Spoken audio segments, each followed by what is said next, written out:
changing climate, how to advocate for climate justice, and how to support bold actions informed by science. Action for Earth with the Science Museum of Minnesota. More at smm.org/action. The viewpoints expressed in this program are the opinions of the people expressing them and are not necessarily those of Fresh Air Incorporated, its staff, or its board of directors.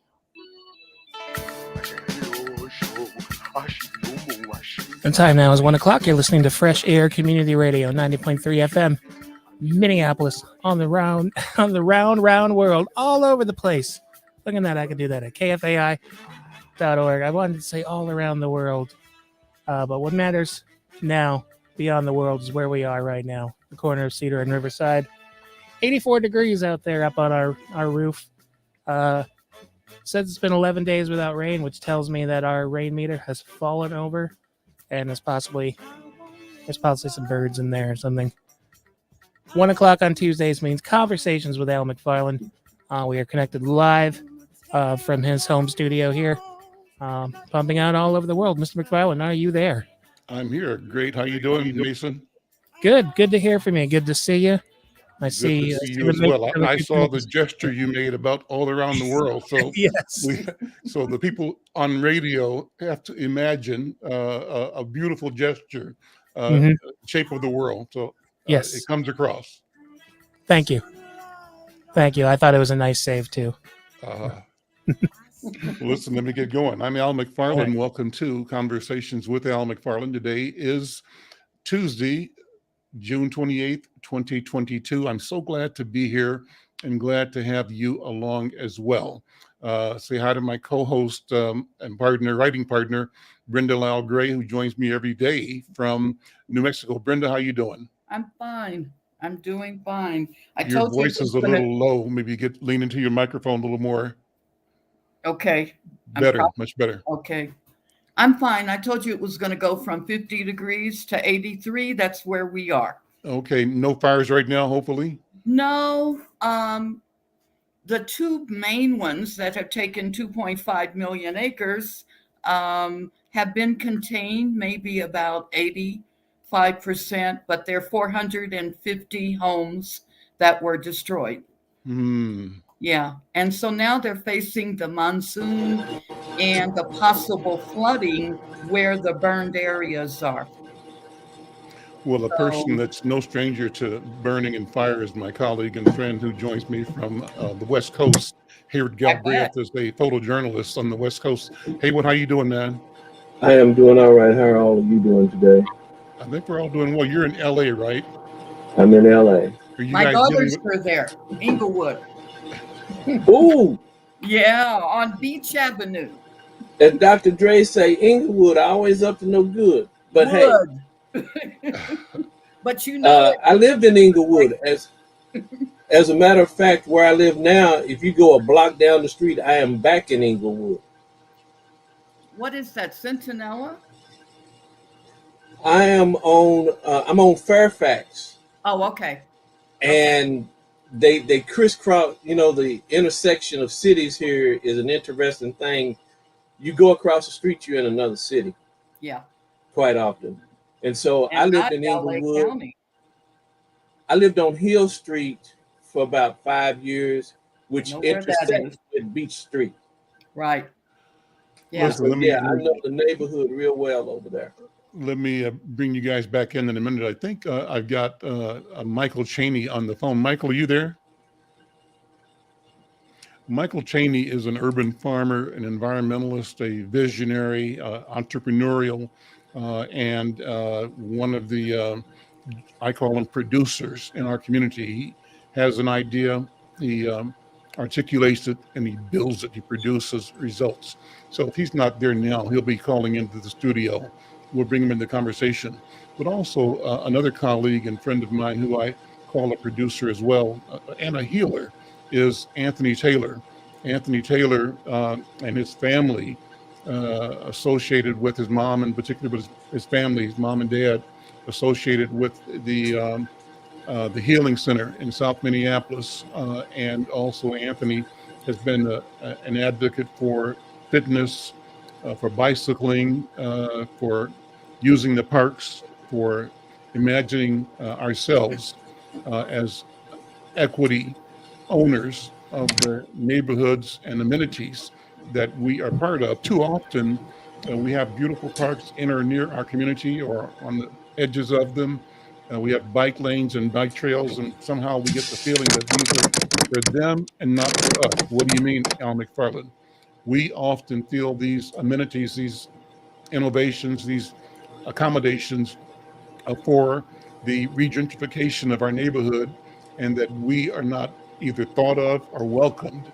Anthony, I think, challenges that idea and challenges us to think differently about who we are, where we are, and about our ownership of creation itself and how that should show up, manifest itself in how we walk and how we enjoy the environment, how we serve each other, and how we become entrepreneurial and do that with an eye towards health and continuity towards our own dignity. Anthony, brother, good to see you. How you doing, man? I'm doing great. Good to be here. And it's another beautiful day in Minnesota. I said the Healing Center, but I meant to say the Cultural Wellness Center, a legacy institution in South Minneapolis. Take a minute just to background those who might not know the work, the mission, the vision, the story of the Cultural Wellness Center. You know what? Well, it is. It's an honor to be a part of that. My mother was the founder. But at the Cultural Wellness Center is based in South Minneapolis, and I believe I often talk about it as the South Minneapolis Legacy Institution. It was started in the Powderhorn community as a project called Healthy Powderhorn, and it was a project with Abbott. Many of us who've been in Abbott Northwestern Hospital, looking at the idea of what is actually impacting the disparities that we see in communities. And one of the areas that they immediately focused on was this idea of culture. And they've developed a deep philosophy and a strategy built around African cultural identity, but broadly applies to all communities where culture is a foundational asset for building, for healing, for economic revitalization, and for health. And they've really done some tremendous work in lots of areas, but they've looked at this idea of health and disparities and minimizing those, but they've applied that philosophy and the cultural wellness approach to education, to economics, and now most recently to community development, as we are actually getting engaged in actually built environment development as a result of the uprising after the murder of George Floyd. So it's a really emergent work, and we really see this as a long partnership. And again, this is a partnership between elders in the community, where you're building. My parents have been building, and so Batala and I, your daughter, we get together every once in a while, and we realize our responsibility to that legacy. So it's exciting to be here with you today. And what you and your mom, your family have done is renegotiate the relationship between our community and the powers that be. Your mom and you have been and remain formidable, fierce in your clarity and in your articulation of who we are and what we require of ourselves and of everyone else. In the notion, the spirit of partnership. Talk about that. How does your family, I think it's kind of a marker of leadership, I think, but you represent that, your mom represents it. What does it mean to you? No, you're muted. You're muted. There we go. Here you go. Thanks. I think that we use phrases like being unapologetically Black. And what I really point to with my mother, I point it to you with you when we speak some days, is that it's really amazing to be the child of someone who has lived through a couple really interesting cycles in history for Black people. Definitely the fruits of the Great Migration, deep segregation in the South, the economic, death of Milwaukee. In Chicago, in the 70s and 80s, the creation of the Black Power movement, putting kids into college as a strategy, I mean, that we don't really talk about all of that she's done and you've done and the elders have done in that way. And we are the latest iteration of that. And I think the truth of the matter is that this is grounded in a Black worldview. And I think this is something we're rediscovering. I know you are definitely a Marcus Garvey, but I think we don't always really understand that this idea of committing to a Black philosophical worldview that actually is important because it can save the planet. It is a very particular relationship to consumption that can save us. Is a very particular relationship to nature, to outdoors, to the planet, to our families, and that what we see is a distortion of those ideas. It's not, what it is. And I think that's one of the things that I really feel like that's the space I grew up in. That is what I really have learned. I see that again, as I said, in my mother's work and your work and the elders' work. Michael Chaney, another elder in our community, the same idea.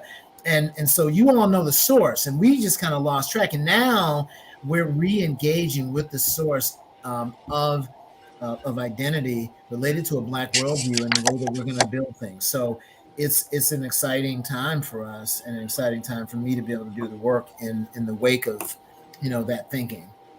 Well, Anthony, I think that you're also engaging with the formidable set of assets, of tools, of training.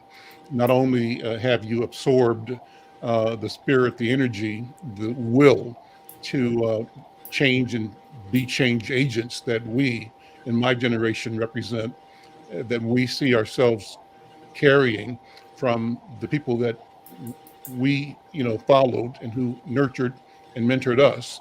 But we see in you a skill set that is unlike anything we've ever seen before.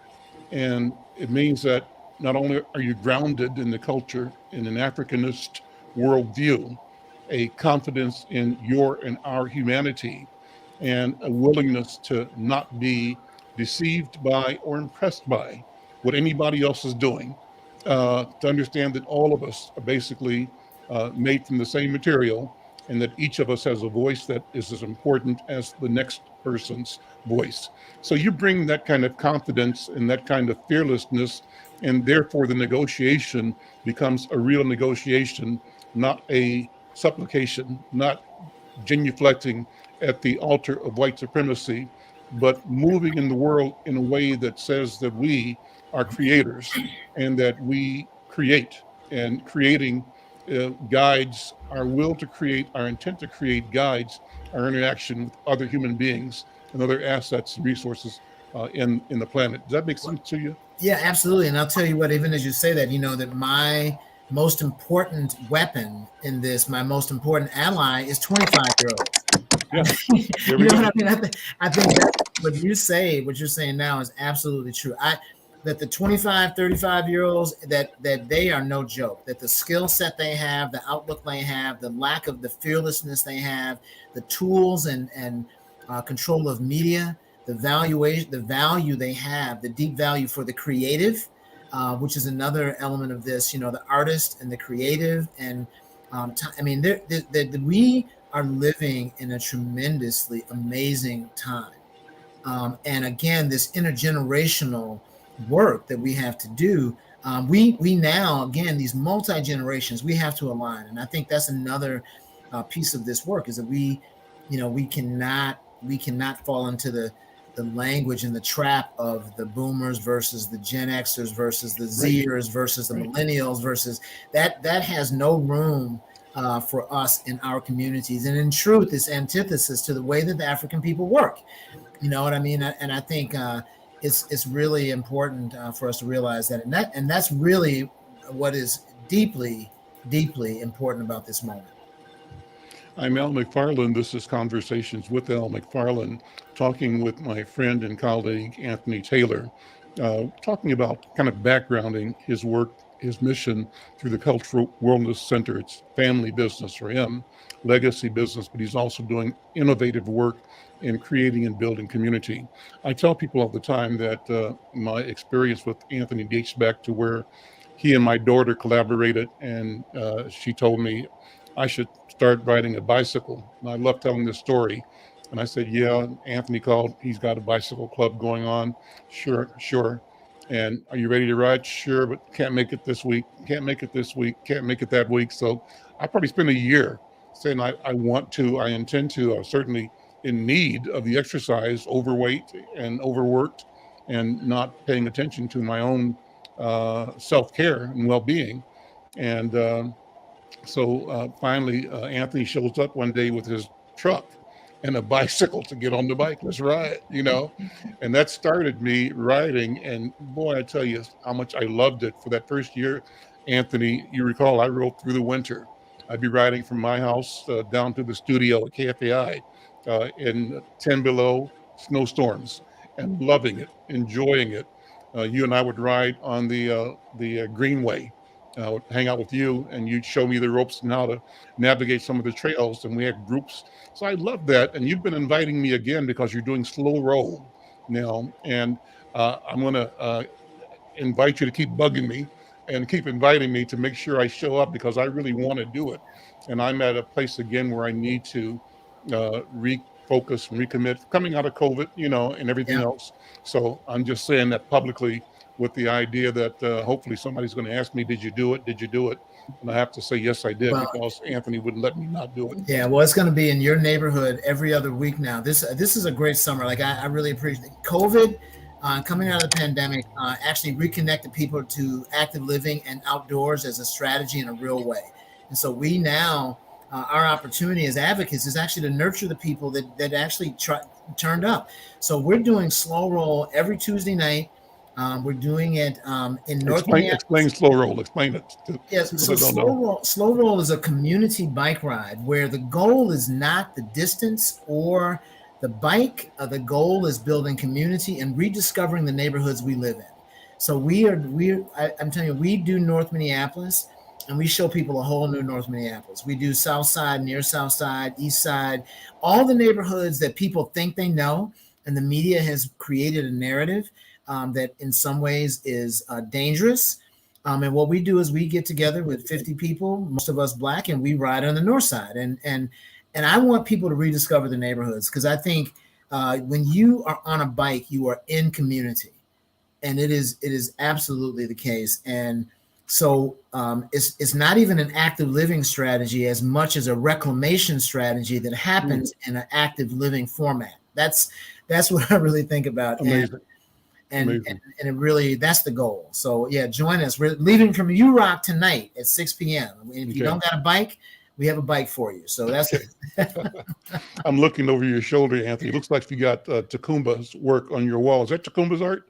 Absolutely. Yeah. Tacumba is another elder brother that I honor. And again, I start my day with the energy of the elders because of him every day. Beautiful. I see the work just stands out. Is Michael Chaney on? Michael Chaney's trying to join us, I think, by calling the studio. I don't know if he made it on or not. Is someone in the studio that can tell me if Chaney's on or not? I have not seen his call yet. No. Okay, thank you. If he calls, just patch him in. I want to go back to my friend out in California and Brenda. Brother Haywood, you've been on once with me before, but we didn't get a chance to really deal with your work and your story as a photographer and as a force in the community in our profession. Welcome again. Good to see you again. And thank you for all that you have done and continue to do in your profession and in community. But walk us through your background as a photographer again. My background as a photojournalist is I started my career in Mayfield, Kentucky. I think I started out in 1976, 77. I did a community program at the radio station WYNC in Mayfield, Kentucky. But what got me started wanting to be a photojournalist is when I was a little boy, about 10 years old, I was helping my grandmother take care of my grandfather who had a massive stroke, and she was working a couple of jobs to save the family farm. And so my job was to take care of him when she went to work, and most of the time it was in the evening. And so one evening I was watching a news program, and they had a segment on that said black men aren't with their families. And when it went off, I kind of sat there and stared at the television set, and I was saying to myself that that's not right. That's wrong. And I always tell people that I heard the voice of God say to me, you see what you just saw. In the years to go by, this is the medium that people will determine what they think about people.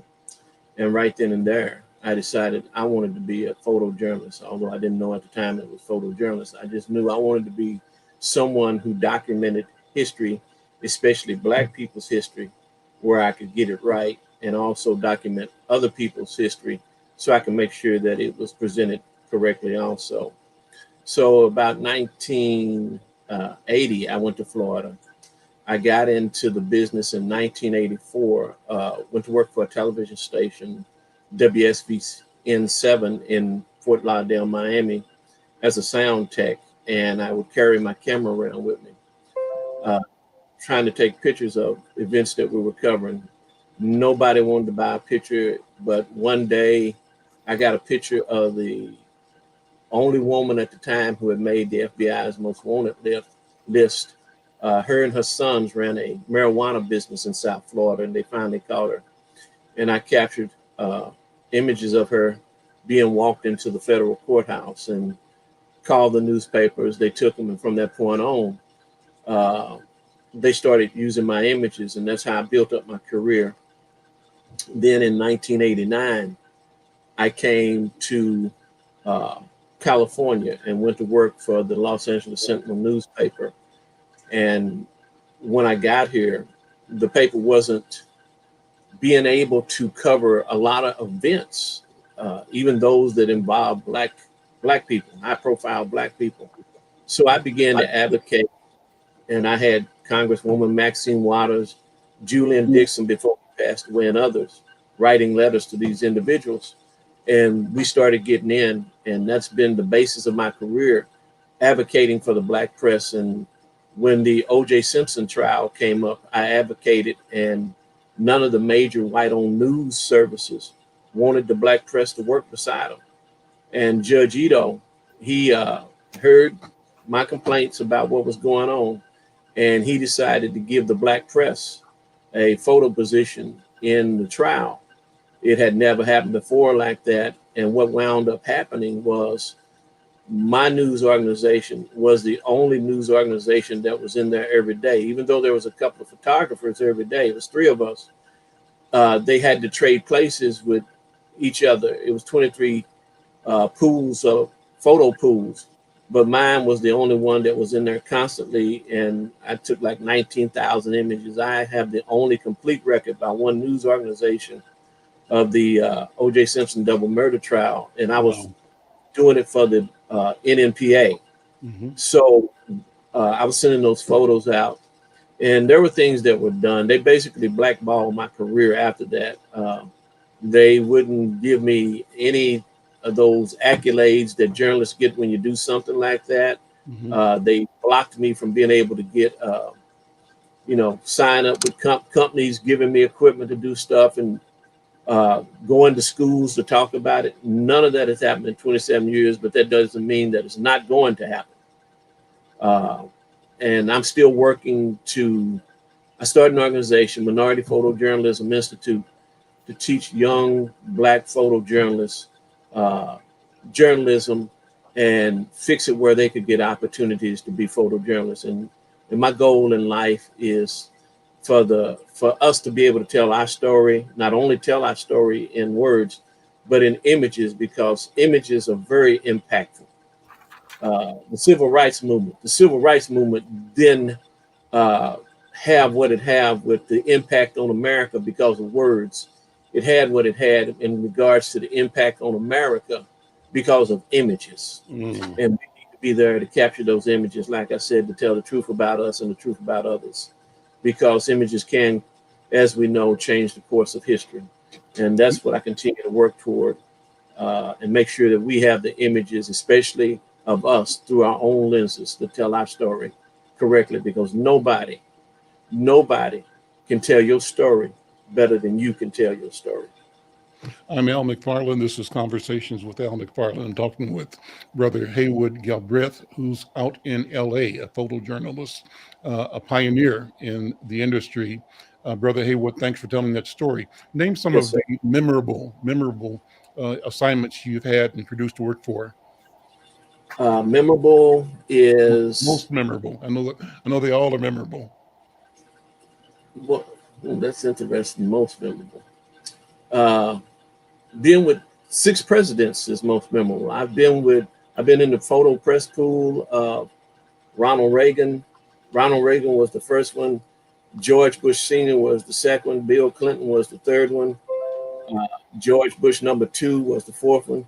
Barack Obama was the fifth one, and I was with Ronald Reagan. I was photographer for a day with Ronald Reagan. I was photographer for a day with Bill Clinton. I was photographer for a day with Barack Obama. #6, which I just did. What does that mean? What does it mean to be photographer for a day? What does that mean?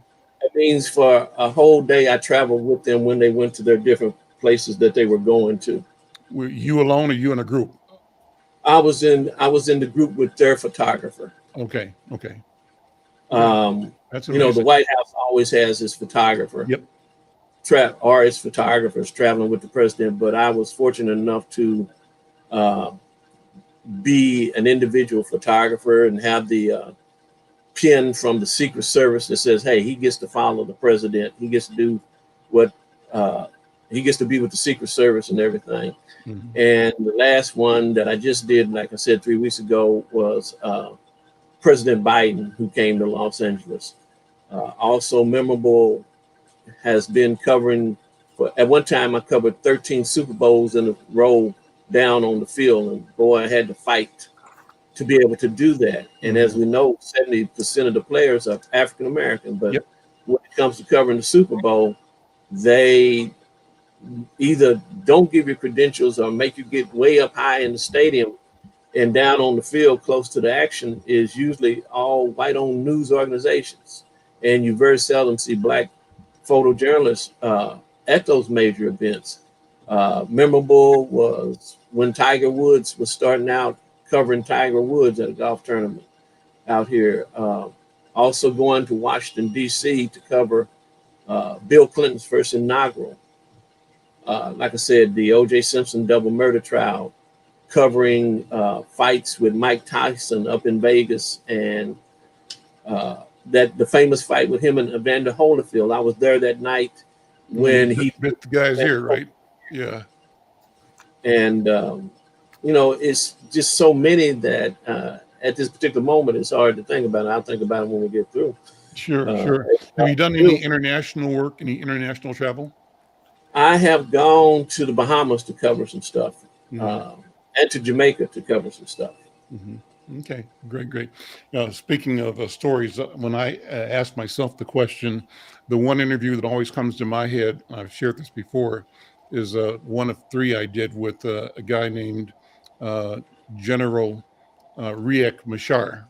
General Machar was the vice commander of the South Sudanese People's Liberation Army and also vice chair of the South Sudan People's Liberation Movement.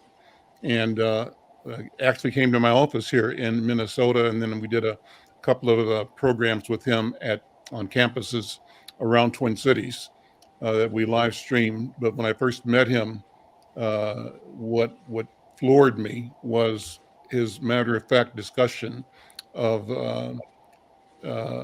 the story of him and John Garang, who became the head of South Sudan early on, killed later, leaving Khartoum. They both were university professors. And he said, we left the university because the government of Khartoum, which was a government led by what he called Arabized Africans, and that government was always keeping our people, Black Africans, in a position of servitude, second-class status, a chauvinistic posture towards us, and we decided that we could no longer put up with that. It had been hundreds of years where they were controlled, and they were controlled by other Arabs in Mecca and Egypt and other places. So he said they went out into the bush and waged a 20-year war, and the 20-year war cost 5 million lives.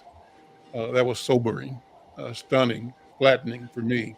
But to have my job as a journalist put me in touch with people who have operated with consequence on the world stage, as you have in describing the presidents you've talked to, it's a humbling responsibility, and I think we're lucky to be able to do what this work and to share it and to report about it as well.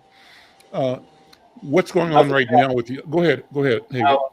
Another major assignment I had was when Nelson Mandela was released from prison. You may remember he came to the United States, and when he came to Los Angeles, I was one of his official photographers for that trip to Los Angeles. And I have a very iconic picture at the LA Coliseum on stage with Nelson Mandela, Winnie Mandela, Congresswoman Maxine Waters, and Tom Bradley. And what's so significant about that photo is Congresswoman Auntie Maxine is the only one that's still alive from that night. It's a very iconic photo that she gave me permission to sell to raise money for my nonprofit to help train young journalists of color. But it's a very, and what I like about it is all four of them in unison are holding up their fist. The Black Power salute. It's a awesome photo, and one of these times I will find it so that the everyone can see it. It's a everybody that sees it, it's just blows them away. I'm sure. My Mandela story is that when he was here in Twin Cities, a friend of mine called and asked me if I could credential him to go see. Oh, we're losing him. Maybe he'll come back in a second. I'll put the big screen on. But a friend of mine, Clyde Belcourt, founder of the American Indian Movement, called and said he wanted to meet with Mandela, and the organizers weren't making it happen. Could I give him credentials so he could be there representing Inside News? And I said, of course. So I credentialed him, and he went and had a chance to present the case, the story of the Aboriginal people to Mandela, and said that we are looking for international intervention in the challenges we have against the colonists, the imperial people that have invaded and taken control of our land. So that was fascinating. And as it turned out, I had another photographer there who captured that photograph of almost a face-to-face between Nelson Mandela and Clyde Belcourt. Great story. So we've lost Hayward, but maybe he'll come back in. And I'm just sending Michael Chaney a note again because he's trying to get on. And I'm giving him the dial-in number. Anthony, what are you thinking as you listen to us talk? Because all this history just adds up to what you and I do, and Brenda, what we do all the time.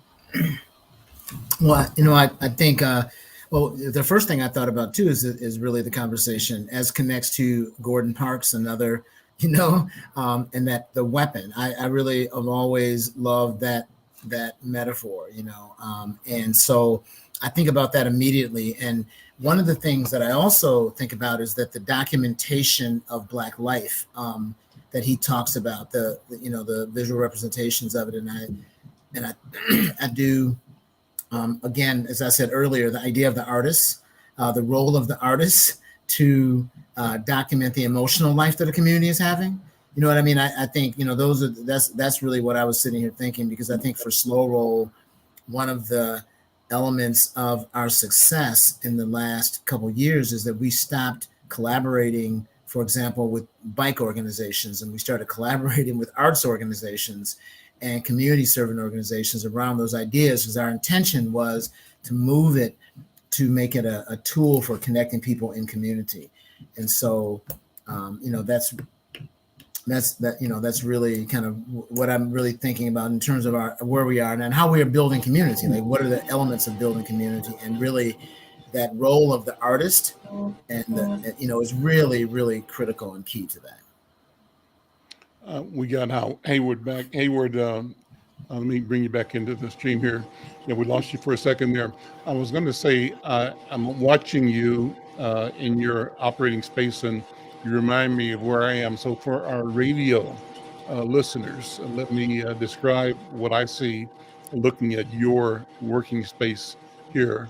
So you're in a room or an office, and I'm looking at 1, 2, 3, 4, 5, 6, at least 6 monitors and a couple of microphone stands and maybe some computers and equipment on both sides of you, kind of like in a cockpit, like in an airplane or something like that, where you're flying. It reminds me of where you are. First time I visited John Johnson's office at Ebony and Jet magazine. I don't know if you ever went there at all or not, but I got the tour, and they took you up to the 8th floor, I think it was, where his office was. And he had a desk that was about a mile long and a half a mile wide, and had all kinds of, it was clean and clear, but it had some electronics on it back in that day. And his staff said, oh, that we called that desk the 747. Is his control center. So you look like a guy that's sitting in a control tower, keeping touch and monitoring the world moment by moment. Do you feel that way? Yes, that's part of because I did originally start out in television, and I know if you ever been inside a television studio, the control room and other parts, they got like 25 or 30 monitors. Mm-hmm. And what I discovered when I first started out is that every television station watches what every other television station is doing. You're right. And that's why they got all those monitors up there. And so I have all these monitors because I'm monitoring different television stations, but on my computer, I'm always multitasking in Photoshop and Lightroom, and like you said, checking out something that may be going on internationally, so that I can, it's hard to do with one monitor.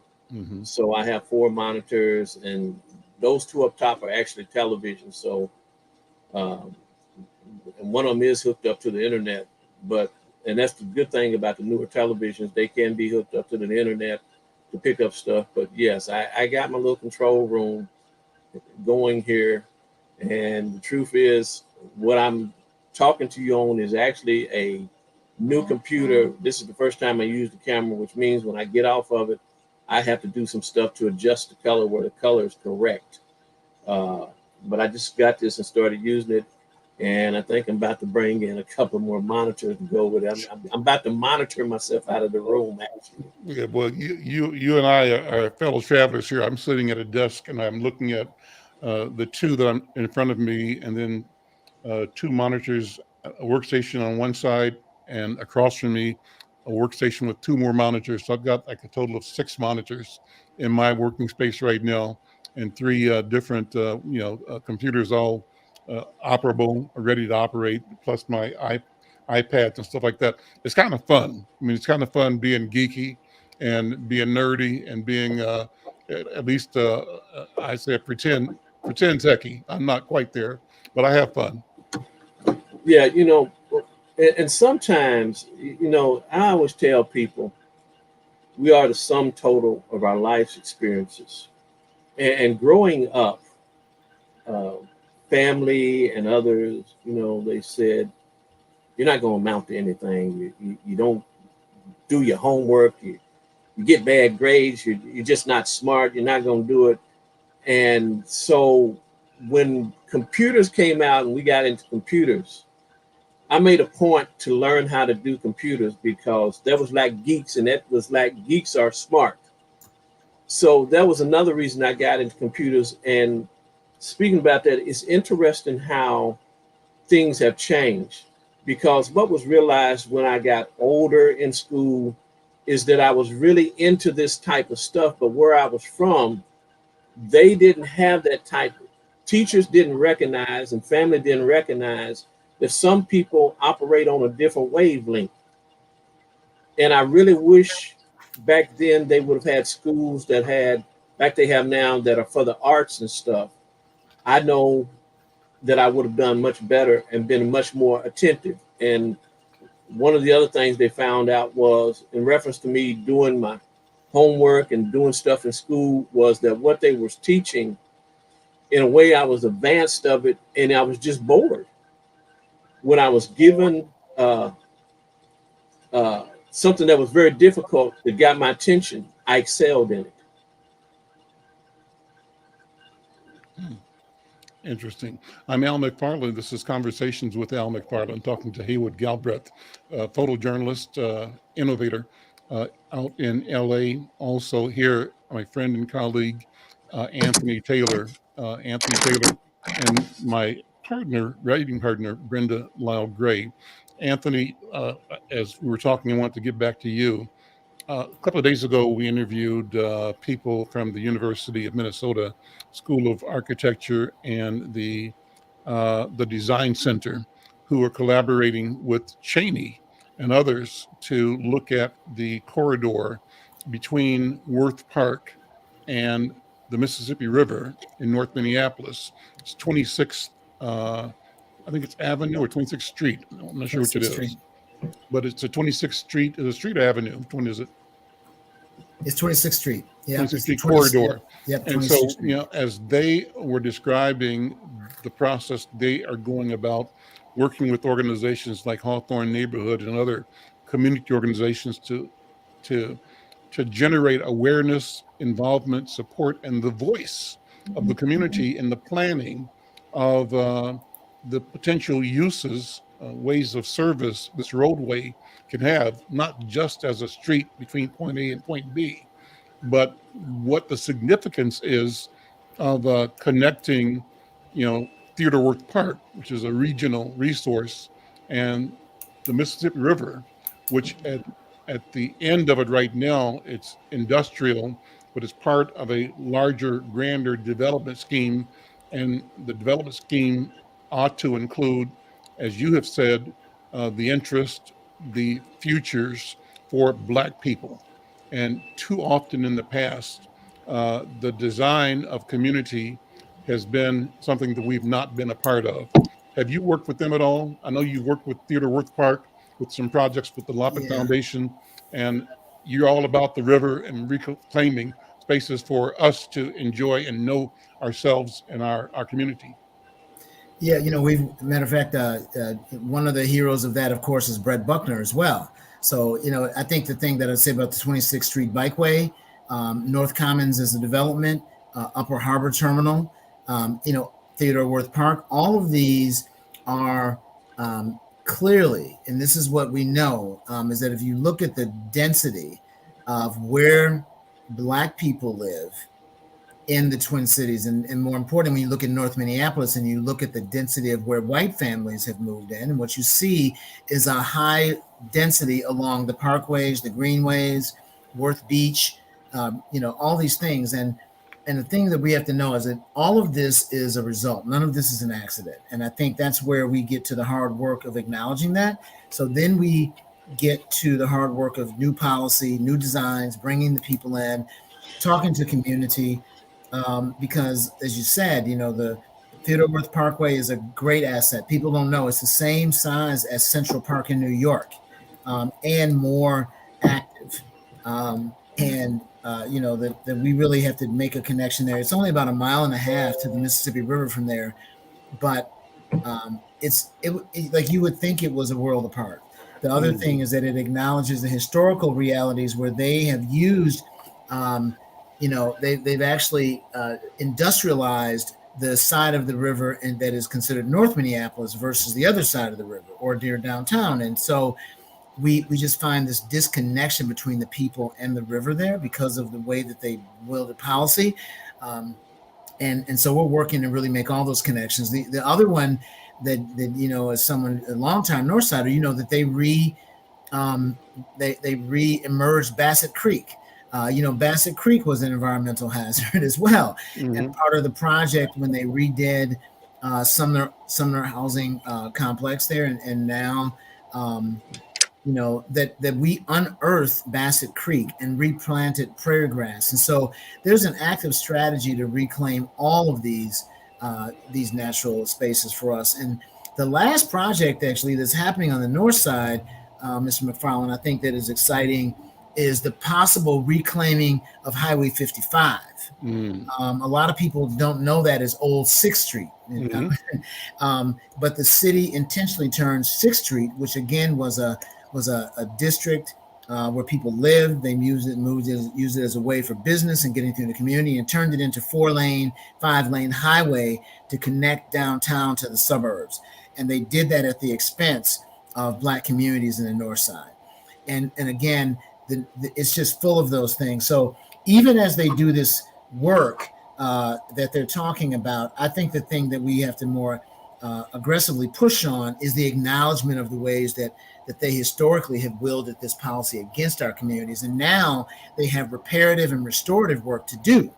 And so this is where, they're doing it. And I think on the community side, we have to share that information with them so that they are more diligent, so that they begin to see themselves on the 26th Greenway. They don't see the 26th Street Bikeway as a way to connect white people at Theodore Wirth to the river, but as something that we will use and actively be a part of. And I'll say that one of the things in the north side and in most communities, some of the most vehement opponents to bikeways and greenways are historically marginalized communities.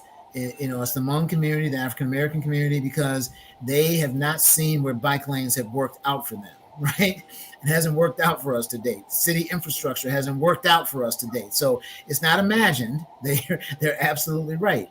But we now have to, really stay deeply engaged in the public policy and make sure that these investments as they're being made, again, serve us. And we have to find our ways to using it. And there's a lot going on in North Miami. I mean, I just mentioned 5 projects that are all look like they're bike lane projects or park projects, but they have deep opportunity to really influence the lived experience of our community. And North Commons is right in the middle of it. Like I said, what's happening there, they're involved in a community engagement process in North Commons Park right now that actually is more significant than 26th Street Parkway. It's one, if you live in North Minneapolis, or have a legacy relationship in North Minneapolis, like we need to keep our eye on that project because it's a $22 million project now, just for North Commons.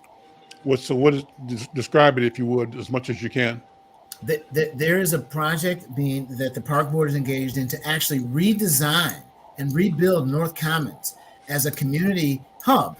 And again, the right now is an opportunity. I was saying, Brother Brett Buckner is really standing strong on behalf of community, but actively this week, as a matter of fact, last night and tomorrow night, they're actually doing a community sessions where they're going to be showing potential iterations of what the park may be. And I think we, as community members, need to go down and talk about the ways that we want to live actively, the kind of programming we want for our families and children.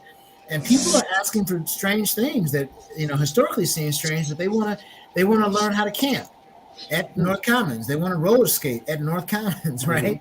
I think I saw something. They're doing some roller skating up there this week, right? This weekend. I mean, and again, so this that we have to really dig in and say and have an opinion about how do we want to live actively, right? And what is our approach for living actively? And all of those are part. That's all part of the effort for us. So that's really, again, public policy. And this is where I say public policy was wielded against us, created the challenges we see, and it is also our way out. So we have to engage deeply in public policy, push on our elected officials, get municipal investment in our communities. And we will get that by being engaged, not disengaged. And it starts with, with these community efforts, and it ends with voting.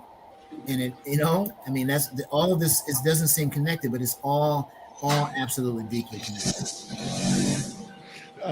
We've had your son on the cover of Inside News on a couple of occasions, I think.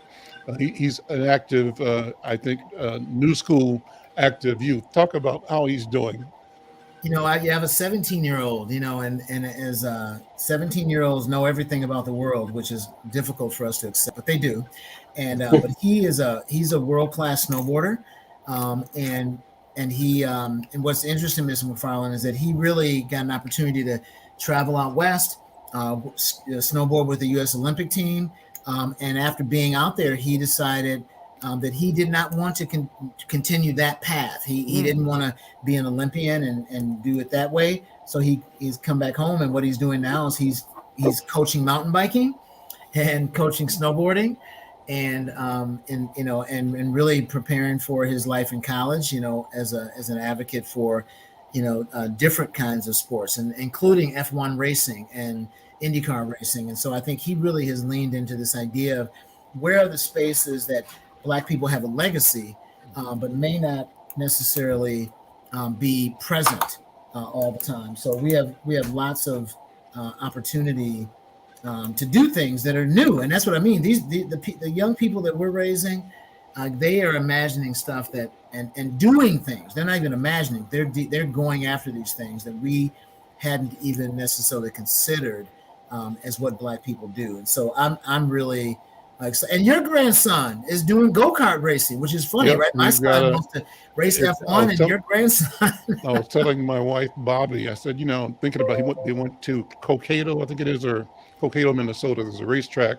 But here's a 7-year-old, eight next month, driving a go-kart, and he's driving at 40 miles an hour on the track.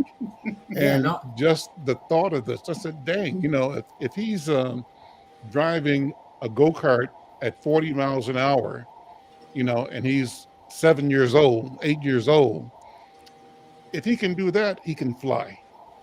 We need to get him an airplane. That's right. This is, matter of fact, his shout out for, Nita Kellogg at Project Diva, another community leader, is actually leading an effort taking Black women, young emerging Black women, to pilot school. I mean, it's she's got 13 to 16-year-olds that are starting a pilot program. Mm-hmm.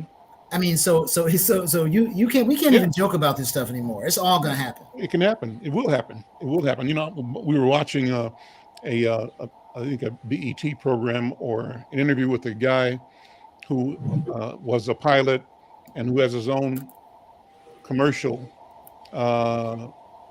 aircraft pilot company. I forgot where he is, but he was talking about how he got into flying and got into qualifying a matter of hours before you can travel and fly the big 747s and the big ones. He's qualified for all of that, but he went from there to getting his own company started, and now has built a fleet. And he's telling people now, if you get on board here, I can get you from where you are now when you come in 5 to 7 years, you'll be a millionaire, because that's how lucrative the flying business is. If you lock in, do the work and do it well, that you can build wealth. And so the name of the game is building wealth, and the goal is intergenerational wealth that we have is not for particularly exclusively for conspicuous consumption, but asset building, wealth building that gives us the opportunity to shape by collaborating, by corroborating with each other, shape the destiny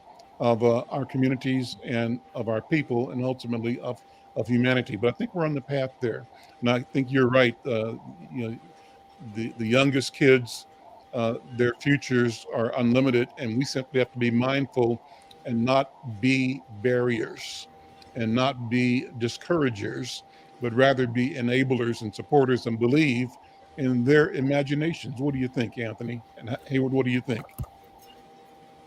Anthony, go ahead first.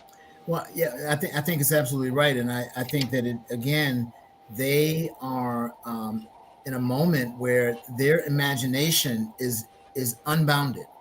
And again, I think that's what, and what they have in us and what they have in you is we have generations of support, maybe for the first time. Mm-hmm. I hate to make, that my kids, our ability to support that, my mother's ability to support their dreams. I mean, It really is. This is how this is how generational wealth shows up, right? That as an 80-year-old vital adult creating media, supporting your daughter's family, supporting her family, like that is, there's so much more of that than we know. And even that is part of the narrative we've got to share, is that this is happening in a real way, and we don't always highlight these kind of things. And it just comes to the mantras. Yes, we do. Whatever they say we don't do, the answer is nope. Yes, we do. There's an example of someone leaning into that. And I think for Mr. Haywood, it's so funny. Someone told you that about photography, right? It's like, you know what I mean? It's like, it's different versions and different generations of those same things. And every time we say, well, yes, we do, then we move forward. So. He would jump in, Brenda jump in. We got about 5 minutes left before we wrap this up.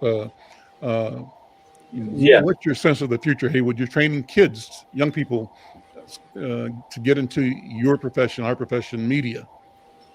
Yes, we have to permit young people to dream their dreams and not discourage them from them. I was working with a program at Inglewood High School with young Black men and women, and they decided to make it all about young Black men, because we know young Black men need mentors and more mentorship due to the so-called war on drugs that really wasn't a war on drugs. It was war on Black people, in particular Black men. And so these young men, they were trying to decide if they wanted to be somebody or if they wanted to join the gang. They got in this photography program, and it was so interesting that when we gave them an opportunity to dream and showed them that there was a different world out there than what they were accustomed to, that these young men decided that they wanted to be a part of that different world and do something with their lives. And when you looked at these young men and what they were doing with the images, they were amazed at themselves that they had the talent, and they decided to work their talent. Several of those young men decided to go ahead after they graduated and start photography businesses. My young daughter, and I look at all these young kids that are around me, they are so far ahead of us when we were growing up, because in a way, we weren't, maybe y'all were, but where I came from, which is in the South, we weren't permitted to dream dreams other than going and getting a job. And there was only certain things that we were told that we could do.